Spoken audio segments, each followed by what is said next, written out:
the test, I made a 95 in the class. Woo, I didn't do any of my homework, so who cares? Good point. Yes, Ms. Dees, you have a comment.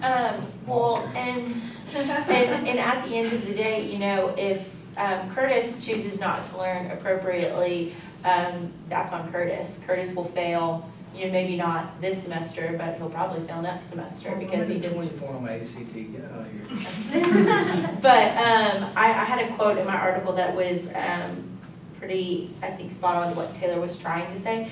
A significant proportion of the research on homework indicates that the positive effects of homework relate to the amount of homework that the student completes, rather than the amount of time spent on homework or the amount of homework actually assigned. So that was an argument for a completion grade as well. But I do think Curtis raises a good point that students who are, you know, not motivated on their own and decide to be sneaky and cheat, you know, they'll probably learn to cheat the system, and at some point they'll get a wake-up call. But definitely teachers need to work harder on creating more relevant homework assignments for students. That's on the teachers. Okay, Rosa, you had a comment?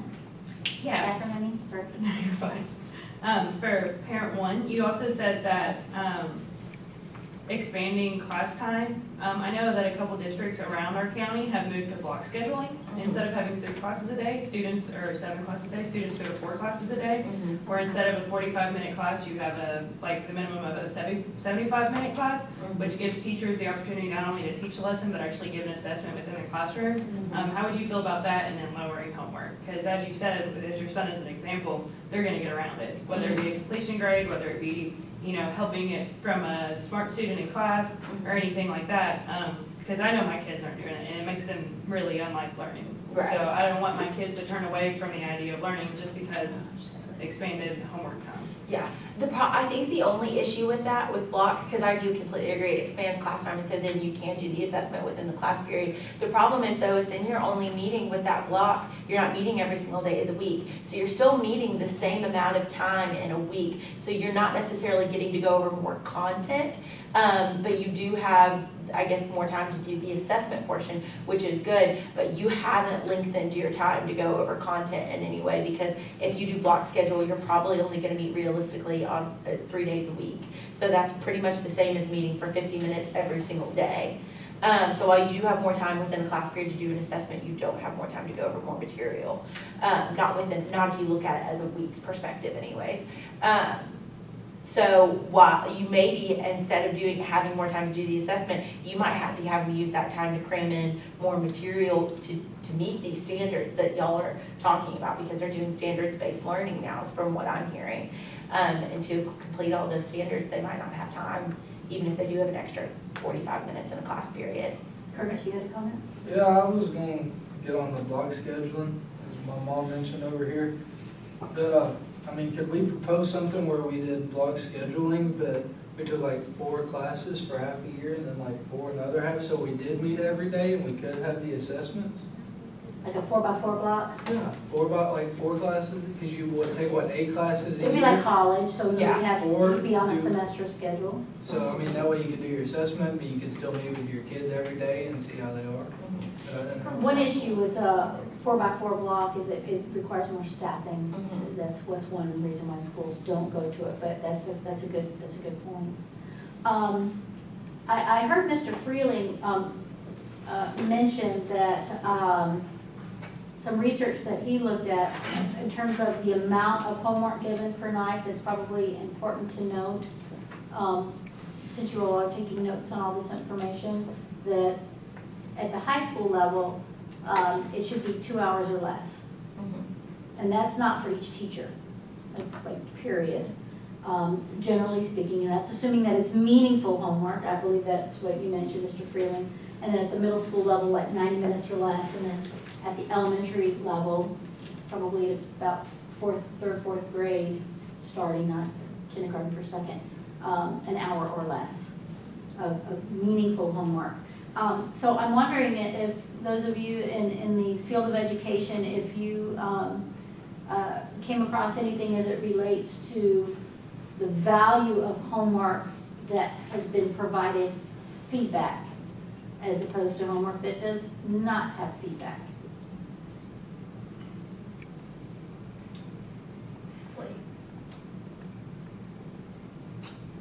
So homework that has been assessed by a teacher, when I say assessed, I don't mean that has a grade of like 90 or 100 or 60, but has been reviewed and has been given feedback.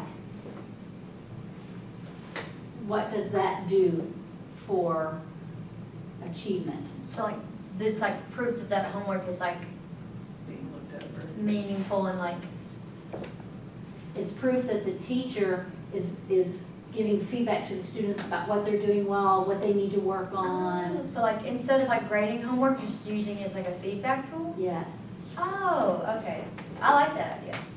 that's in, and I can't remember which article, but homework that has meaningful, it's meaningful and has meaningful feedback, has higher returns. Yes. Madison, to your comment earlier, that's something we can do with homework instead of grading it, using it as a feedback tool. I'm so glad you brought that up. It's in my article.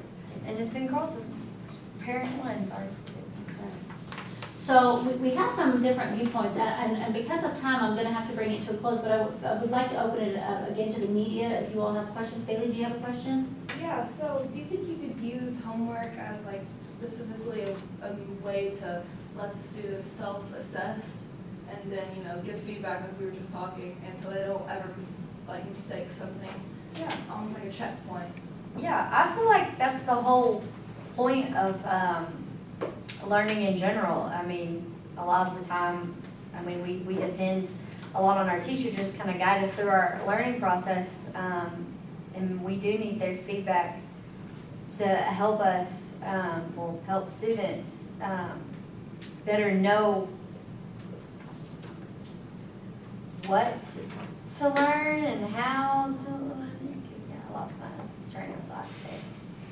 Well, I had a suggestion that I had thought about in my head, that I think kind of went along with that. There are a lot of like online homework programs, especially for math and things like that. Whenever you're not doing like a formula correctly or things like that, a student inputs an answer, then it automatically tells them that they're wrong. They get the chance to correct it. But like we worked with that type of a program whenever, like in our college algebra classes when we were freshmen.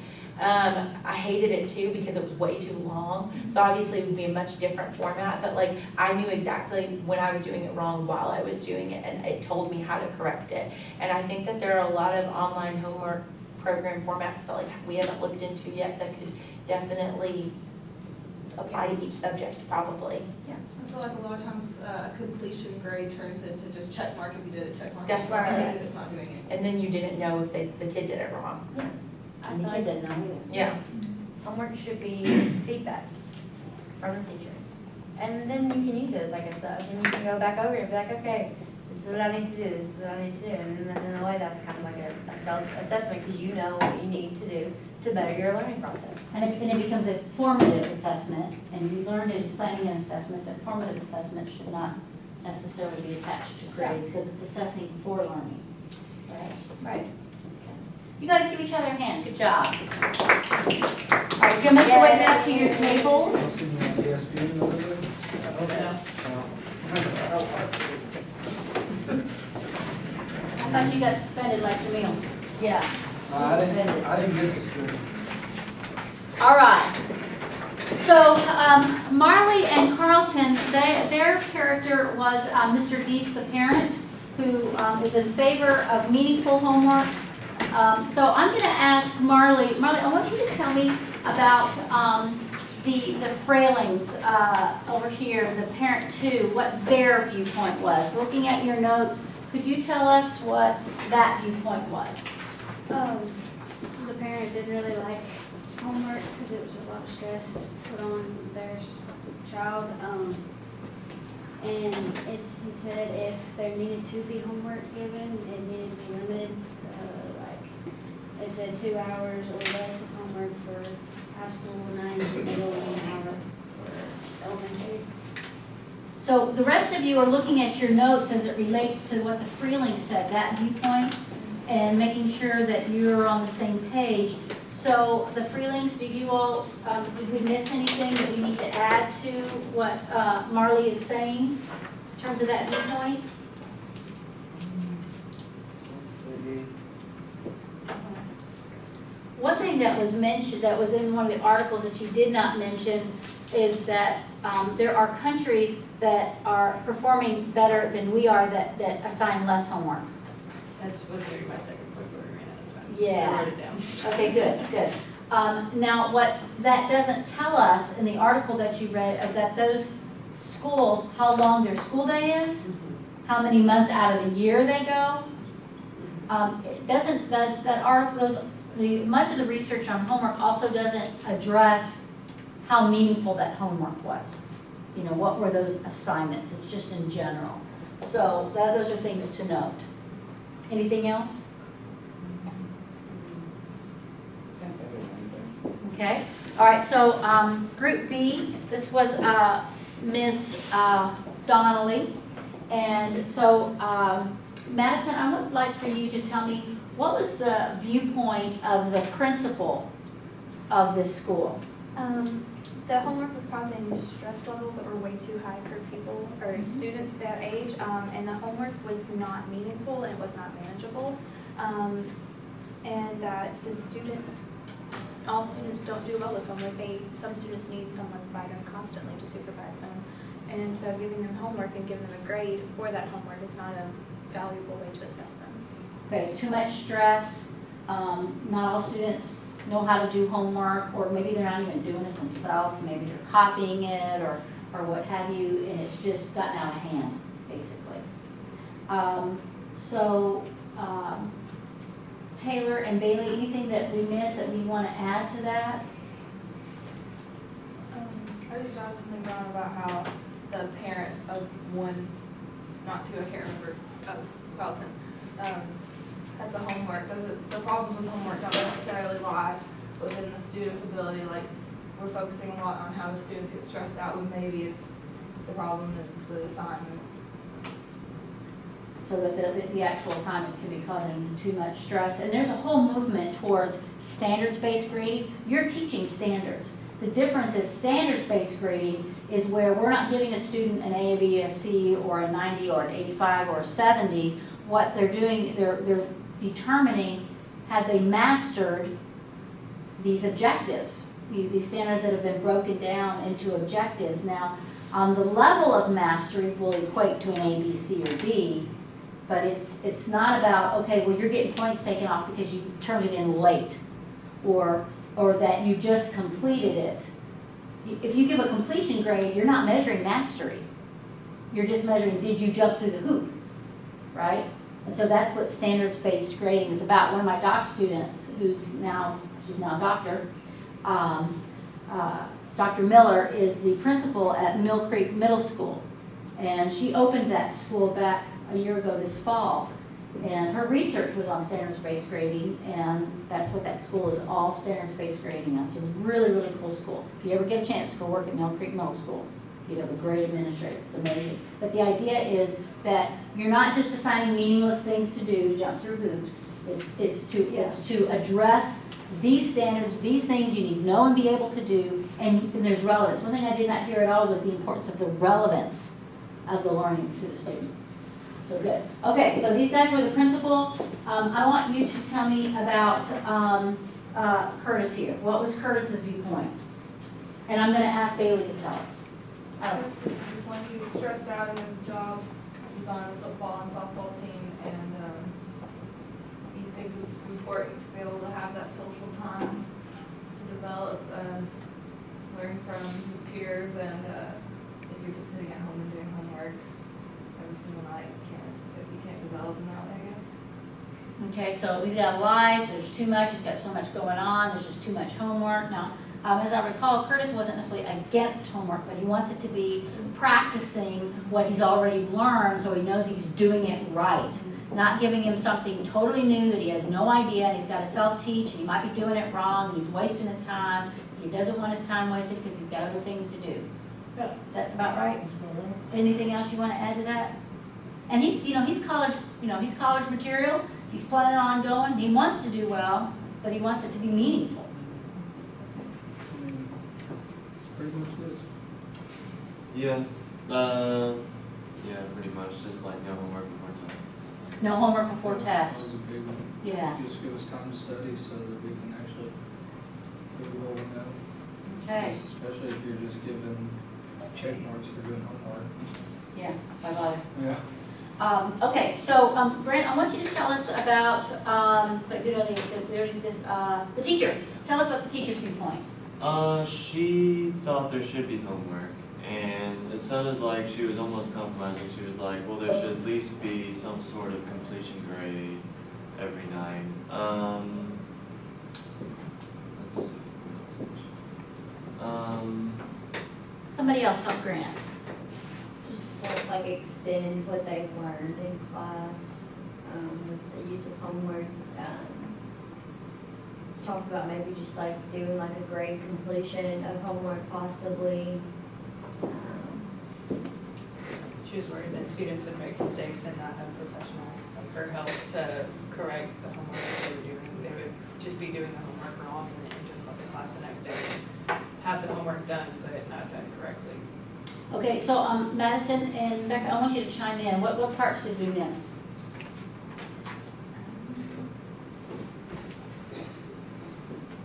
There was research that you read that supports doing homework and that it improves student achievement. It needs to be structured in a way to make it accomplishable. Yes, it's something that is not going to be overwhelming, that it needs to be meaningful, attainable, Produces results.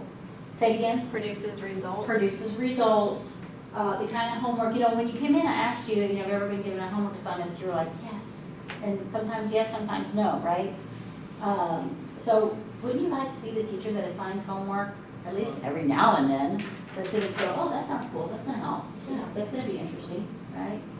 So the teacher's viewpoint is, yes, we should be giving it because there's a purpose for homework, it extends the learning, it needs to be meaningful, it doesn't need to be overwhelming, but we should not do it at all because research does show us that when comparing students who do homework and looking at the same grade level and all that, compared to students who do not do homework, the students who do homework, meaningful homework, their student achievement scores are higher by a substantial margin than those students who aren't assigned homework or don't do homework. Okay? So we have gone over the different viewpoints, 5 in particular viewpoints. Now, as it relates to develop this policy on homework, I'm going to come back to your assessment, but this policy on your philosophy on homework. So this needs to be a meaningful assignment to you, such that you develop this philosophy so that you can go into a job interview and talk to a principal about why you believe homework should or shouldn't be given or how it should be done and so forth, so that, based on research.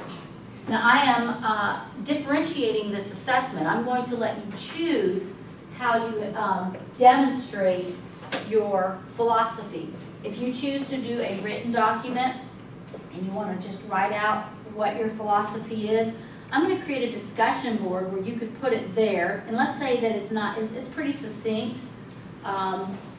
Or I'm also going to create a Dropbox. So if it's, like a Word document and you want to attach it, you can put it in a Word document and attach it to the Dropbox. Let's say you're creative and you want to, create some sort of poster. You could do that. I want you to bring that into class. This due date is flexible. It is not hard and fast. You do have to do this assignment. But I would rather you give me something that's meaningful for you. So if you're doing the poster, I want you to bring it in class, but I would also want you to take a picture of it and upload it to Dropbox. All right? This diagram, it could be like a concept map. It could be a mind map. Mind maps have images. They're more visually engaging. If that's the way you want to think about it, you could do it that way. You could create a video of yourself talking about your philosophy, if you would like to do that. You could create, if you don't already have a YouTube channel, you can create your own YouTube channel, and then there would be a link that I could go to, and you would submit that link to Dropbox, or you could put it on discussion board for that matter, so others could look at it. You could create a blog. WordPress.com is a place where you can make your own blogs and websites, so you could start being an educational blogger. But you can put it there. Whatever format you choose to use, I want you to be sure to cite the supporting literature. So you're not only responsible for the literature that you have here, but for all of it. Now, it is all on D2L under instructional strategies. If you drop down to role play, the first thing you see is the PowerPoint on how to do role play and an article as it relates to how to do role play well. And then below that is like the homework controversy, and then there's this PowerPoint, and then all of this literature. Now, any of these, if you want hard copies, you're welcome to take any of these hard copies with you. But now we need to do the assessment. So I gave you 2 blank sheets of paper. The first one you did your do now, and you did your, you took your notes on. Now I would like you to create a concept map showing different viewpoints on homework. And the concept map that I have for you as an illustration, I'm just going to put that there so that you can see it, is just from differentiating instruction. It's just showing an example. So create a concept map showing the different viewpoints on homework, provide evidence from your lesson, from the lesson to support your concept map, use linking words to help it make sense. So put your name on that sheet. I also, I put this on your desk, but we did not, this is for you. This is out of Visible Learning. It's a book. If you look at this real quick. This is the latest meta-analysis on homework. Okay, so that's important for you. So you get to keep this. The example. And you know what? The, well, the example, it's just that